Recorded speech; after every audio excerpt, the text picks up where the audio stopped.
Okay, so tapos na yung daddy duties natin. Ngayon naman, tambay duty naman tayo naman. Tambay naman tayo ngayon sa shop ni Ramon. Also known as Tuzog. Busina check.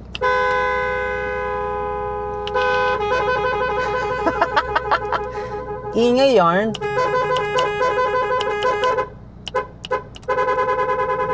Ayun na. Goku on. Mukhang kayo gising mo lang ah. Hindi, ganito yung buko mula kanina umaga. Migs, tayong dalawa na naman maaga dito sa shop. Kasi maaga akong tumatambay rito pagka hatid ko sa anak ko eh. Ako din eh. Itutur ko na lang sila sa shop ni Ramon para Shop ni Tuso. Oo, sa shop ni Tusog para para alam nyo kung ano yung ginagawa namin dito, kung ano man meron dito, no? Kasi araw-araw to, kabisado ko na kung anong ginagawa rito. Tsaka yung mga tambayan namin dati, dito, tara. Oh, meron kami meron pala si Ramon sa second floor. Ito yung kwarto ni tawag dito ni Kenneth. Tapos ito yung ayan oh ha. Wala na, dito yung mga pyesa nila. Ayan. Naging bodega na namin to. Yung pyesa ng EG, ayun kung napapanood nyo na sila noon pa, no? Ito yung aircuna namin. Miguel, anong meron dito sa Dito sa baba? Tool room. Tool room. Storage. Ito ba yung tool room nyo? Ayan ayan yung tools nila. Bob, mukhang okay ngayon ah. Yan, tapos tulugan ni Max. Tapos yung rep nila. Mga pyesa. Okay, mga pyesa. Ito yung mga gamit namin sa nila pala sa cafe nila. Tapos yung CR na na laging malinis. Tapos itong isa pang bodega. Diyan natutulog si Janlu pag inabot na talaga, hindi na nakaya. Diyan. Yan. Ito yung pyesa ng EG, pyesa ng 86. Hindi ko alam kung kanino to eh. Yung kay Makoy ata to. So yan, tapos eto, bago lang to. Siguro mag-aano lang yan, yung bubong na yan, yung ganyang ayos ng shop ni Ramon. Ano lang to? Siguro 1 taon pa lang. Hindi, 2 na siguro. Kasi ano pa lang to dati, tolda. Kulay blue na malaki. Tapos, yun lang yung bubong namin. Ni Ramon pala. Itong lifter naman natin, galing kay kay Boss Lester yan. Ayan panig. It's hard. Thank you, Boss Lester. I love you. No? Tapos itong si Rosita, hindi ko alam kung ano bang status nito ni Rosita, kung aandar na ba to o hindi. Alam ko, harness na lang to. Yan. Ito yung, meron kaming 1, 2, 3, 4, 5 slots dito sa bubong. Kasi nagpabubong si Ramon, maulan kasi, ang hirap na daw magtrabaho. So, tinanong niya ako, coach, palagay na ba akong bubong? O yan, palagay siyang bubong. Nung kasama ko sila Ramon dito, at saka si Marco, nung naghahanap kami ng property na malilipatan, 2020 plus ata, 2021 na tayo, hindi ko alam. Nakita lang namin yan, sinisilip lang namin to dati, ginaganyan lang namin. Whoop! Ganyan lang. Dito yan sa General Ordonez, sa Marikina Heights, sa may Eat Fresh. Ayun ang landmark namin Eat Fresh. Ayan, dito yan. Kaya pag may mga customer na matutulin, eto, tinitira namin itong daanan sa tapat ng shop. Kami yung mga may ingay talaga dito. Joke lang. Joke lang po, PSS. Kung mga lumang tao kayo ng Tusog, Tusog FB page. Ayan, si Jamjam, si Tintoy. Yan ang mga kasama natin. Kasama ni Ramon. Ikaw, Kenneth, paano ka napunta rito? Kay Kiboy.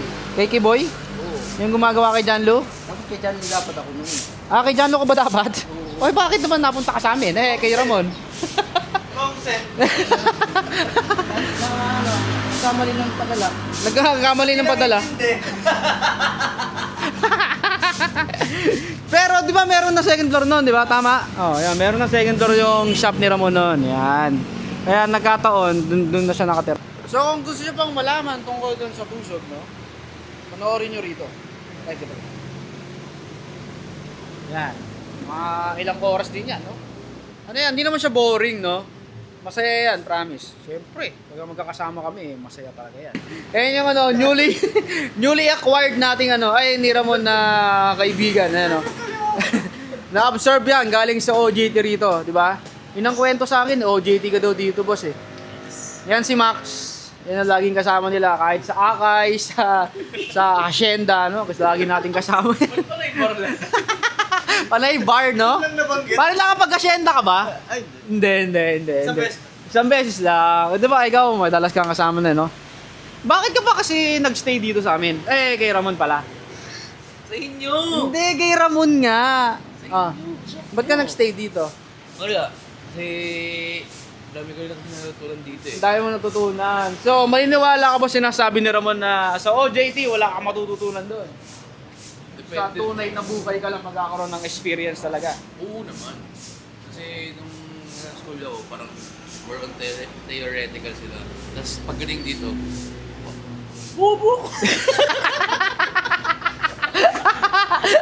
Oh, umiiyak nga ito no? Medyo umiiyak siya, no? Hindi No? Sabi ni Ramon, umiiyak ka daw eh. Ang nakapagawa sa akin, vibe clearance eh. But clearance. Backjog ko ginagawa. Walang compression. Si Kenneth yung umiiyak. Pero lumalayas. Minsan nagkakabibigla, no? Parang si Kiboy. Ay, ano? Nagsiya-cellphone. Tangina pag di na kaya.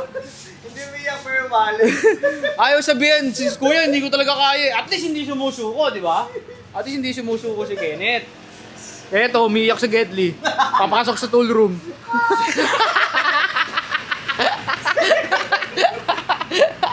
Yan. So yan. Alam mo bakit masaya dito sa kila Ramon, sa Tusog, no? Kasi na lahat kami mga loko-loko eh. No, kaya sabi ko sa inyo, kung gusto nyo tumambay, pwede dito. Kaya tingnan mo ako, ilang taon na akong tambay dito. Tapos minsan nililibre pa yung gawa ko, yung labor ko, libre lang, bibili lang ako ng pyesa. Siyempre kasi malakas tayo mong uto. Utuin lang natin si Miguel, ayan, gagawin niya na yan. Basta walang customer na darating si Ramon, no? Action! So invite ko kayo guys dito sa Tusog Garage. Ways na lang, Tusog Garage. Monday to Saturday, 9 p.m. to 5 p.m. 9 p.m. to 5 p.m. Ulitin mo. Kasi siya pumapasok. Kaya kasi pumapasok. Paano ba siya yan yun?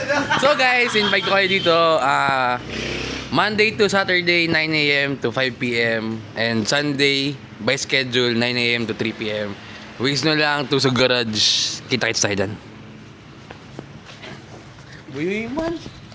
Hindi na